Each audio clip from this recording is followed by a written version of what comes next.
shake your booties for black girl nerds.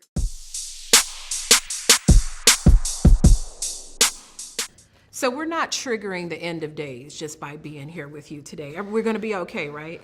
I hope so, yeah. I haven't seen any demons like crawling out from the ground or anything. I think we'll be okay. So this time around, we have Hellboy. He just seems a little lonelier, a little more distant from people than we've seen in previous times. Yeah. What is making him not be able to get right with his human counterparts? And why is he that way this time around?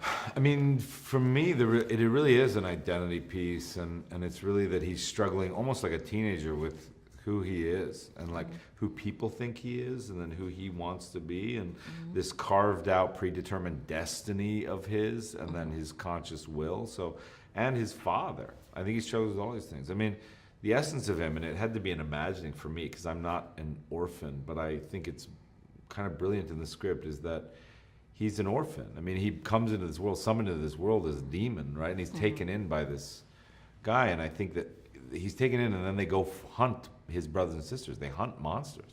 And so I think he wants to know why, like why him? And I think human love in general is very strange to him because he's not built for it. And so that was really interesting to me about this film is like, he's in a crisis. He's in a crisis. Speaking of things we're being built for, your physical transformation for this movie was crazy. What was that process like for you? Well, I'm gonna hurt your feelings now. Gonna hurt your feelings. That is not my body. There's been a lot of but it's a suit. But I did do a lot of training for it, for strength and power underneath it. And so yes, I did I still ate like a crazy person, pancakes and all kinds of stuff because I had to be big. But I did a lot of strength and power training for it, and that stuff is hard. It's like you feel like things are gonna crush you and kill you, and then your body just produces all these chemicals like testosterone and stuff like that, and you get really angry and weird.